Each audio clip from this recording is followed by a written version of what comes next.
My nearly adult female dad is engaged to a woman, Ruth. Ruth has an almost kindergarten-age daughter, Lacey. Their wedding is planned for January, and since Ruth and Lacey moved in with us, Dad and me, Lacey and I have been forced to share a room because it's a two-bedroom house. Lacey has become obsessed with me. She thinks I'm the coolest person and always wants to be around me. So Ruth came up with the idea of having sibling moments during the wedding where we embrace each other as true sisters for the first time. She mentioned it to Lacey before either she or my dad mentioned it to me.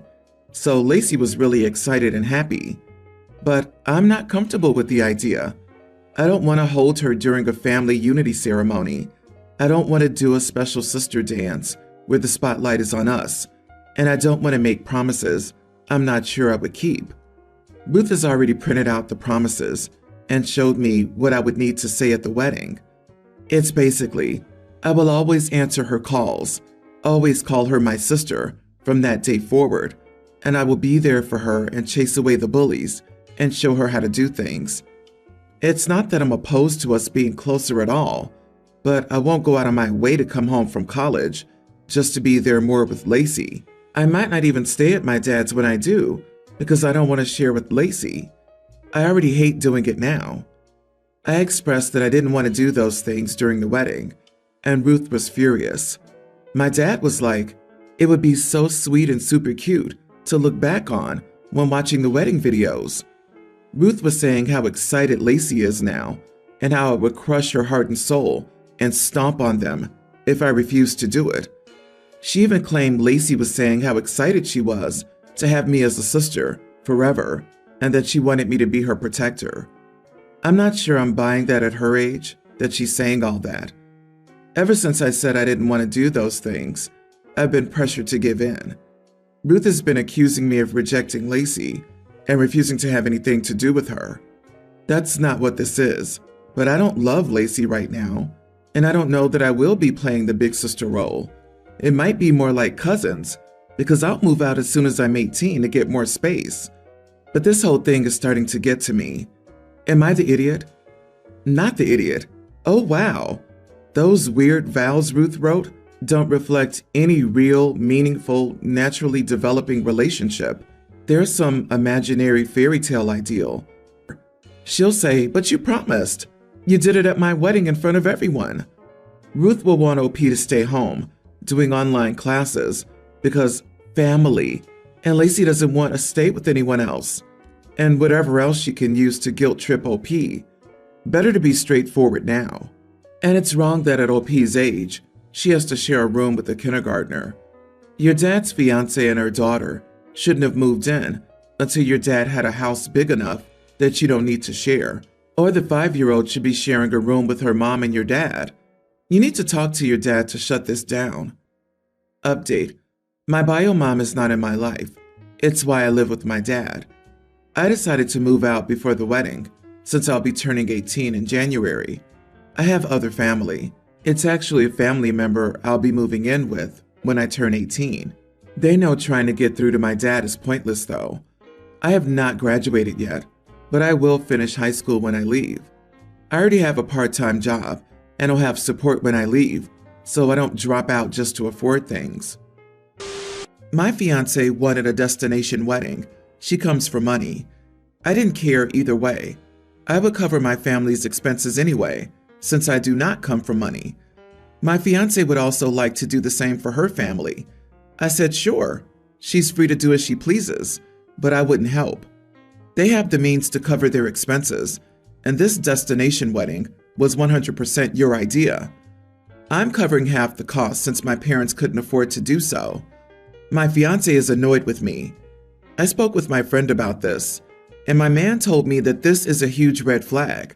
He suspects more nefarious reasons, like she's trying to show off my money or something. So, am I the idiot? Should I pay for her family's expenses, since I did the same for my family, even though they have the means to do so? Edit. I use my money. We have no joint accounts. Not the idiot. Her family comes from money. What would they need your money for to go to the wedding? Did she arrange a destination wedding, thinking neither parent set would come? How did you think they would get there before you mentioned you'd be paying for your parents? Listen to your friend. He knows the situation far better than any of us do. Ask him if he's seen any other concerning behavior that would make him jump to conclusions. Your fiancée is a selfish brat. She chose a location for the wedding that would exclude your family. She didn't care about you and your family. She only cared about what she wanted. Now that you've covered the cost for your parents, so they don't have to humiliate fundraise to get there, she demands that you also pay for her parents, who can afford it. Your fiancé treats you like a cash cow or a sugar daddy. She's neither kind nor fair. Is this someone you want to spend the rest of your life with? What's next? Will she exclude your family from the holidays because she wants to go somewhere exclusive? Get a prenup if you go through with this wedding. You have a much bigger issue. Update. Thank you so much for the feedback and insight. I am somewhat ignorant of social norms, and I can be seen as a doormat. I spoke in detail with my friend, who's also my best man, and he echoed many of the same points. She's claiming our money before we're married. She's looking for equality, not equity, which doesn't make sense. He's also afraid that since I make more than her, around 4 times more, and I also have higher earning potential, she may be trying to plant the seeds of being a trophy wife. You and my friend gave me so much to talk about, and I will do so tonight. I appreciate it. My 44 female, husband 44, lost his job nearly 2 years ago. At that point, we had lived in Rhode Island for 12 years, and he had worked at the company that laid him off for nearly that long too. He had severance for 10 months at half his salary. During that time, we both searched for jobs, but the Boston, Rhode Island job market was shameful. Everybody has an MBA or PhD in Boston. Meanwhile, I have a GED, and my husband has an associate's. We both tried for so long, and I only got an offer for a job that paid minimum wage and was located in a sketchy part of town. I gave up and fell into a depression. My husband insisted that the East Coast is overrated and other job markets were less competitive, so he would look there.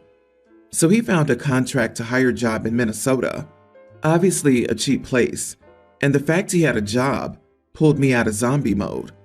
However, all of our friends are on the East Coast, but most importantly, my daughter, now a tween, is a ballet dancer and is very serious about it. Name an intensive or a competition, and she's probably participated in it and likely placed, often at least third. The ballet scene is on the East Coast. The best studios are there as well. My daughter's dream is to dance for the New York City Ballet. I drive her an hour one way to study at a prestigious studio in Boston. Her instructor there is the best of the best. I couldn't justify moving to the middle of nowhere when my husband was just doing a 6-month contract. So my husband rented there for 6 months while we stayed in Rhode Island. Then he was hired full-time 2.5 months ago, and we began arguing because he said summer was the best time for a move. I just told him to take the job but keep looking for jobs back home. He said this company took him on when he was in need, that the rent in Minnesota was a third of what it is in Rhode Island, and the pay is only slightly less in his industry. There was this back and forth, and then last weekend, I took my daughter to a dance thing in New York. We missed our train back, so I booked a night at a hotel rather than scramble to get back. My husband freaked out because the school called since the cell signal was bad, so I couldn't contact the school about an absence. He was also mad about the hotel bill. He accused me of using him as a remote ATM. He demanded we make arrangements to move because this was a perfect example of how he felt he was parenting with a blindfold. I told him to calm down and that he didn't see it from anybody else's perspective. We'd be moving to a place where I know nobody. My husband doesn't understand how isolating that would be. I try to FaceTime him whenever possible, but my husband admits that he wants me here, partly because he wants to have intimacy again. We're in a bad situation now, but I feel like I'd be a bad mom for uprooting my daughter from dance because of essentially his urges and parenting insecurities on my husband's end. Am I the idiot? So, your husband is busting his hump, trying to support the family, and you're doing diddly squat except complaining and spending money you can't afford. I'm embarrassed for you, and I feel awful for your husband. You are the idiot. Hopefully, wife number 2 will bring more to the table because she certainly couldn't bring less. I really hope this comment digs into her brain. On top of all that, I saw you mention how isolating moving somewhere new can be. Think about how isolating it is for him to have a daughter and a spouse living in another state. Consider that you aren't the only person in this marriage. You need to move. You're using your daughter's passion for dance to dig in your heels. You wouldn't have the money for dance if your husband hadn't taken the job. It sounds like you sent your husband away to make money so you and your daughter can carry on living the ballet dream, which isn't right. And it's not wrong that someone wants their spouse and child to live with them. Think how isolated he feels. You need to figure this out before you lose your marriage. I'm female 24, getting married next week, and my sister 23 is my maid of honor. This weekend we had my bachelorette party, and we originally agreed that all bridesmaids, my best friend, female 25, and 3 close friends, males, 24 to 27, would organize it. But I later discovered that my sister excluded everyone else because it should be the maid of honor job, and just showed up with a fully booked plan before the others could even start discussing ideas. The whole party was supposed to be a surprise, but I expected we'd be doing something they knew I'd enjoy. Unfortunately, my sister pulled up to some sort of spa and planned to get nails done and some face masks and stuff like that. Afterward, we had a private photo shoot with lots of dresses for me. I mean, they were gorgeous, but not something I'd ever feel comfortable in. We ended it with a dinner at a fancy restaurant where she pre-ordered dishes that had meat in them. I'm mostly vegan and she knows that. All of those were cool ideas, and I'm sure many brides would enjoy a bachelorette like that. Heck, I planned one exactly like that for my sister or best friend, but it's just not me. I told her I hated it, but I appreciated that she put a lot of effort and money into the day. The others knew I wouldn't like it, so they planned another party yesterday, and that one couldn't have been better. We had a medieval dinner at a castle, and they booked a cinema where we played video games and drank cocktails the whole day. Second one, and not being grateful for the one my sister planned for me. I can understand she's hurt, and I feel horrible, so I considered repaying her the money she spent. Still, I'm not apologizing for my interest. Shouldn't a bachelorette party be for the bride? And I was just honest when she asked me if I liked it. Even though I do feel like I'm being an ungrateful idiot because she put lots of energy into planning the day. So your sister planned exactly the bachelorette that your sister would want, not what you would want. Not the idiot. Also, in my opinion, you need to fire her as maid of honor and probably as bridesmaid, because I'd bet a pretty penny that after feeling snubbed by the bachelorette situation, she'll cause drama if she's allowed to make a speech. You'll also need to tell the DJ to cut the mic off if she ever gets her hands on it. Everyone's the idiot here. Sis sucks for planning her ideal day rather than yours, especially the disrespectful lack of vegan food at dinner. Your friends suck for organizing a second bachelorette party and excluding her. It could so easily have been just a friend's party, unrelated to the wedding, or branded as further festivities, including the maid of honor. But no, they had to call it a bachelorette party and exclude one of the group. And you suck for not gracefully accepting the day planned by your sister and going along with the alternative bachelorette, excluding MOH scheme. So she should be grateful that her sister made her bachelorette party all about what she wanted instead of what the bride wanted. OP, you shouldn't feel guilty about the effort she spent planning. She spent that effort so she could have a day she would enjoy. All her reward is in the stuff she got to do that day, and she's entitled to nothing else. I, 25 female, had my first baby with my husband, 25. Our daughter's named Calla, to honor my grandma. She loved calla lilies, and always thought Calla would make a pretty name. My husband and I wholeheartedly agreed, and the name seemed perfect for our little girl. The choice to name her Calla instead of Elizabeth, my grandmother's actual name, was controversial among my family. You see, there are pretty much only 3 or 4 names for each gender circulating within my family. Everyone's named after everyone, always the same first name, and usually last.